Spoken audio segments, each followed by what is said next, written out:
Hello and welcome back. I am doctor Aniruddha Dhinge और आज हम बात करने जा रहे हैं डेंटल इम्प्लांट कितने साल चलेगा। मेरे एक पेशेंट है सुशील करके, काफ़ी अच्छे ग्रस्त है और उनके माइंड में काफ़ी क्वेश्चंस रहते हैं। हर बार ट्रीटमेंट के लिए आते हैं तो काफ़ी सारे प्रश्नों की वो झड़ी लगा देते हैं और काफ़ी सारे प्रश्न मुझसे पूछते रहते हैं। इस बार जब वो ट्रीटमेंट के लिए आए तो मैंने उन्हें डेंटल इम्प्लांट के लिए सजेशन किया था। तो जैसे ही मैंने उनको डेंटल इम्प्लांट के लिए सजेशन किया, डेंटल इम्प्लांट का सर्जरी प्रोसीजर बताया और कॉस्ट बताया, तो सबसे पहले उन्होंने मुझे ये क्वेश्चन पूछा कि सर डेंटल इम्प्लांट कितने साल चलेगा। तो अक्सर हम सबके माइंड में, अपने सबके मन में ये क्वेश्चन रहता है, ये सवाल रहता है, ये प्रश्न रहता है कि डेंटल इम्प्लांट कितने साल चलेगा। जब भी आपको कोई डॉक्टर ये सजेस्ट करता है कि आपको डेंटल इम्प्लांट करना पड़ेगा या डेंटल इम्प्लांट प्लेस करना पड़ेगा, ये काफ़ी अच्छा रहता है। तो अपने माइंड में सबसे पहले ये सवाल आता है कि ये कितने साल चलेगा, इसका लाइफ कितना है। तो ये काफ़ी अच्छा सवाल है, काफ़ी जेन्युइन क्वेश्चन है। तो आज हम इसी के ऊपर बात करने वाले हैं कि ये कितने साल चलेगा। तो डेंटल इम्प्लांट कितने साल चलेगा, ये दो चीज़ों पे निर्भर करता है कि डेंटल इम्प्लांट प्लेस कैसे किया गया है, किसने किया है और हम इम्प्लांट का केयर कैसे रखते हैं। तो सबसे पहली चीज आती है कि डेंटल इम्प्लांट किसने किया है, कौन से डॉक्टर ने किया है, उनका तजुर्बा कितना है, आज तक उन्होंने कितने इम्प्लांट प्लेस किए हैं। डेंटल इम्प्लांट जहाँ पे हम डेंटल इम्प्लांट प्लेस कर रहे हैं वहाँ का हड्डी कैसा है, उसका डेंसिटी कैसा है, हड्डी का क्वालिटी कैसा है, बोन क्वालिटी कैसा है, बोन का हड्डी का विड्थ कितना है, बोन का हड्डी का हाइट कितना है। जहाँ पे हम इम्प्लांट प्लेस कर रहे हैं वहाँ से दूसरा दांत या दूसरा इम्प्लांट का अंतर कितना है, कितने डिस्टेंस पे, कितने दूरी पे दूसरा इम्प्लांट या दूसरा दांत है। ये सब चीज़ों पे निर्भर करता है कि डेंटल इम्प्लांट कितने साल चलेगा। क्या डेंटल इम्प्लांट सही दिशा में प्लेस किया गया है, डेंटल इम्प्लांट का एंगुलेशन कैसा है, जो हमारा ऑक्लूजन है या जैसे हम खाना चबाते हैं क्या उसके एक्सिस में डेंटल इम्प्लांट किया गया है। इन सब चीज़ों पे डेंटल इम्प्लांट कितने साल चलेगा ये निर्भर करता है। दूसरा चीज़, हम अपने मुंह का कितना केयर करते हैं, कितना ध्यान रखते हैं।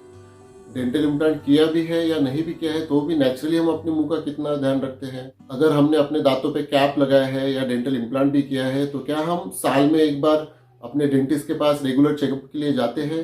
क्या हम साल में एक बार या जैसे डॉक्टर सजेस्ट करते हैं वैसे हमारे दांत क्लीन करके लेते हैं। तो हम अपने दांतों का, इम्प्लांट का, कैप का हाइजीन कैसे रखते हैं, उसका केयर कैसे करते हैं, डॉक्टर के पास कितने बार रेगुलर चेकअप के लिए जाते हैं, उस पर भी निर्भर करता है कि डेंटल इम्प्लांट कितने साल चलेगा। मेरे यहाँ पे जो भी पेशेंट डेंटल इम्प्लांट करते हैं उनके लिए हम साल में एक बार फॉलोअप रखते हैं, एक बार चेकअप हमारी तरफ से रखते हैं। साल भर में हम हमारे सब पेशेंट्स को बुला लेते हैं और उनके dental implants, dental hygiene check करते हैं कि उनके डेंटल इम्प्लांट ठीक है कि नहीं है। अगर आप आपके दांतों का हाइजीन नहीं रख रहे हो, दांतों में खाना फंस रहा है, इम्प्लांट के बीच में खाना फंस रहा है, तो वहाँ पे इन्फेक्शन होकर डेंटल इम्प्लांट फेल हो सकता है। अगर आप आपके मुंह का पूरा केयर कर रहे हो, दांतों का केयर कर रहे हो, ईयरली रेगुलर चेकअप कर रहे हो, दांतों को ईयरली क्लीन कर रहे हो, तो आपका डेंटल इम्प्लांट काफ़ी सालों तक अच्छा रहेगा। अगर आपको मेडिकली कोई डिफॉर्मिटी है, सिस्टेमिक डिसीज है, अगर आपको हाईली अनकंट्रोल्ड डायबिटीज है, अगर आपका HbA1c 14 के भी ऊपर है, तो ऐसी कंडीशन में डेंटल इम्प्लांट फेल होने के चांसेस रहते हैं। मगर पिछले साल हमने एक पेशेंट किया था जिनका डायबिटीज लेवल, जिनका शुगर लेवल, HbA1c रिपोर्ट, जो HbA1c का टेस्ट रहता है वो 14 आया था, यानी 14 आया था। उन्हें मोस्ट ऑफ द डॉक्टर्स ने डेंटल इम्प्लांट रिजेक्ट किया था, ना करने के लिए बोला था, बट एक रिस्क लेके पेशेंट विलिंग था और पेशेंट की काफ़ी इच्छा थी कि मुझे दांत चाहिए, इसलिए हमने रिस्क लेके डेंटल इम्प्लांट सर्जरी की थी। बट HbA1c का वैल्यू 14 होने के बावजूद भी उनके डेंटल इम्प्लांट काफ़ी अच्छे हुए और आज भी वो अच्छे से खाना खा पा रहे हैं।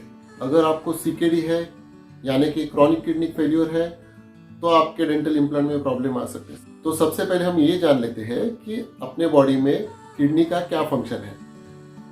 हमारी जो किडनी है ये पूरा हमारा बॉडी का होम्योस्टेसिस मेंटेन करती है, यानी कि पूरा बॉडी का जो मिनरल्स है, सॉल्ट है, वाटर है, उसका बैलेंस रखती है।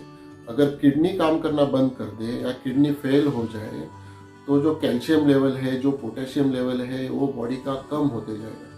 तो अगर हड्डी में का, बोन में का कैल्शियम लेवल कम होना चालू हो जाए तो जो हड्डी है, जो बोन है, वो डिफेक्टिव हो जाएगा, कमजोर हो जाएगा। तो उसकी वजह से मेन इम्प्लांट फेल होने के चांसेस ज़्यादा बढ़ते हैं। तो इसी तरह अगर हम हाईली डायबिटिक है, अनकंट्रोल्ड डायबिटीज़ है या CKD है या थायराइड है, तो ऐसे कंडीशंस में एक बार डॉक्टर से सलाह लेके, एक बार रेगुलर चेकअप करके, डॉक्टर से चेकअप करके, अगर ये सब पैरामीटर्स प्रॉपरली कंट्रोल में आ सकते हैं तो हम इम्प्लांट के लिए जा सकते हैं और अपने इम्प्लांट अच्छे रह सकते हैं। अपने बॉडी की एक हैबिट है, जैसे कि अगर अपने पैर में अगर कांच चुभ जाए या कांटा चुभ जाए तो बॉडी तुरंत रिएक्ट करना शुरू कर देती है, उसमें तुरंत स्वेलिंग या सूजन आ जाता है और पस होके वो बॉडी उसे निकालने का ट्राई करती है, एक्सपेल करने का ट्राई करती है, हमें मजबूर करती है कि उसे निकाल दे। तो अगर हम इम्प्लांट करते हैं और अगर अपनी बॉडी या अपनी हड्डी या अपना बोन उसे रिजेक्ट कर रहा है तो तुरंत वहाँ पे रिएक्शन देगा, वहाँ पे स्वेलिंग पैदा करेगा, वहाँ पे सूजन पैदा करेगा, वहाँ पे पस फॉर्म करेगा और हमें इम्प्लांट निकालने पे मजबूर कर देगा। तो अगर बॉडी के साथ इम्प्लांट एक बार ऑस्टियोइंटीग्रेट हो जाए और 3 महीने तक चले तो उसके बाद अगर मेडिकली अपनी बॉडी फिट है, कोई भी सिस्टमिक डिसऑर्डर नहीं है, तो इम्प्लांट निकलने की कोई भी गुंजाइश नहीं है। तो अपना फाइनल कंक्लूजन यही है कि अगर अपनी बॉडी मेडिकली फिट है, हमें कोई भी सिस्टमेटिक डिसऑर्डर नहीं है, तो अपना इम्प्लांट सालों साल चलेगा, डिकेड्स चलेगा, 10 साल, 20 साल, 30 साल भी इम्प्लांट चल सकता है। जो स्टडीज आई है उनके हिसाब से जो पेशेंट में 30 साल पहले भी इम्प्लांट किए हैं वो अभी तक अच्छे हैं और चल रहे हैं। मैंने खुद मेरे पेशेंट में 12 से 13 साल पहले जो इम्प्लांट किए हैं वो अभी तक अच्छे हैं और जो हमारे पेशेंट्स हैं वो आज भी उन इम्प्लांट से, उन दांतों से अच्छे से खाना खा पा रहे हैं। तो अगर आपको इससे रिलेटेड और कुछ जानकारी चाहिए, और कुछ पूछना है, और कुछ क्लेरिफिकेशन चाहिए तो आप मुझे कमेंट बॉक्स में पूछ सकते हैं या दिए गए नंबर पे व्हाट्सएप कर सकते हैं या कॉल कर सकते हैं।